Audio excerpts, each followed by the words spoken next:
Olha só, vamos direto ao ponto. Existe uma série de entrevistas que é, assim, uma verdadeira instituição no mundo da literatura. É tipo uma janela, sabe? Uma chance única de espiar o processo criativo dos grandes mestres. Tô falando da série Writers at Work da The Paris Review. É um tesouro de verdade para quem ama a arte de escrever. Pensa bem, isso existe desde 1953. Há décadas eles vêm montando um arquivo que, sinceramente, não tem igual. São conversas com as maiores cabeças da literatura do século.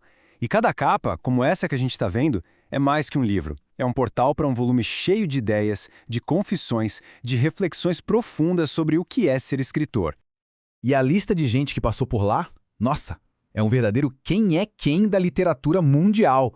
Faulkner, Hemingway, Nabokov, Roth, são nomes que sozinhos definiram épocas, estilos, gerações inteiras. Isso só mostra o peso cultural dessas conversas, né? Não é só uma entrevista, gente, é um pedaço da história. Mas aí que a coisa fica interessante. Tem um quebra-cabeça aqui. Mesmo com todo esse prestígio, com toda essa importância, muitos desses gigantes da literatura, eles simplesmente detestavam ser entrevistados. Ficavam super desconfortáveis. É quase uma regra, uma resistência geral.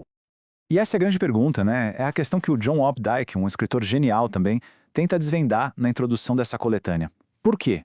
Porque alguém que é um mestre da palavra escrita, que vive disso, fica tão hesitante na hora de falar sobre o próprio trabalho. A resposta, olha, diz muito sobre o que é arte de verdade. E o Updike coloca isso de um jeito brilhante. A ideia é a seguinte: para um escritor, a palavra falada, essa coisa casual do dia a dia, parece que polui, sabe? Parece que barateia o trabalho escrito que foi tão cuidadosamente construído. Pensa assim, cada palavra que vai para o papel é definitiva, é permanente. Já uma entrevista é solta, é imperfeita. E aí vem esse medo, quase um pavor, de profanar a própria obra com palavras que não foram pesadas e medidas. E aqui a gente vê o coração do conflito. De um lado tem o público, todo mundo querendo dar uma espiadinha por trás da cortina, né? Querendo conhecer a pessoa de verdade. Mas do outro lado tem um escritor.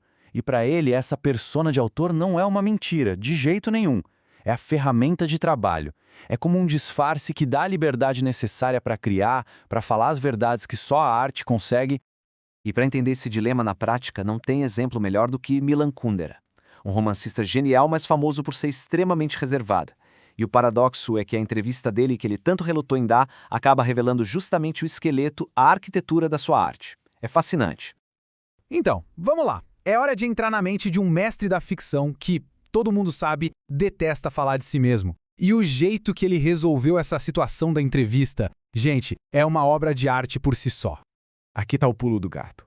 Para ele, uma entrevista não podia ser uma conversa espontânea. De jeito nenhum. Ele construiu a entrevista.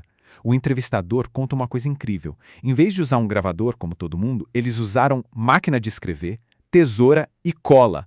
Isso mesmo, ele literalmente cortou e colou as respostas. Montou o texto palavra por palavra para ter controle total sobre o que ia ser publicado. É inacreditável. E essa imagem aqui mostra bem isso. Não precisa nem ler o que está escrito para entender a ideia. Cada rabisco, cada corte, cada anotação mostra que, para ele, até uma entrevista era um ato de composição. Era uma coisa séria, pensada. Não era um bate-papo. Era uma extensão do trabalho dele. Ok, então, uma vez que ele garantiu o controle total da situação, o que ele faz? Ele fala da vida dele? Claro que não. Ele usa o espaço para falar das suas teorias sobre o romance. E o jeito que ele explica é genial. Ele usa a música como uma grande analogia. E com isso, ele abre o jogo sobre a estrutura por trás dos livros dele. Ele tem um nome para essa técnica, contraponto romanesco. É um nome chique, mas a ideia é bem parecida com a da música, sabe? Pensa numa orquestra, onde vários instrumentos tocam melodias diferentes que se juntam e formam uma coisa só, mais rica. O Kundera faz isso com o texto. Ele mistura coisas que não parecem ter nada a ver, uma história, um ensaio, um sonho. O objetivo não é só contar uma historinha do começo ao fim, é pegar um tema complexo e olhar para ele por todos os lados possíveis. Certo, mas como isso funciona na prática? Vamos pegar um exemplo do livro dele, O Livro do Riso e do Esquecimento.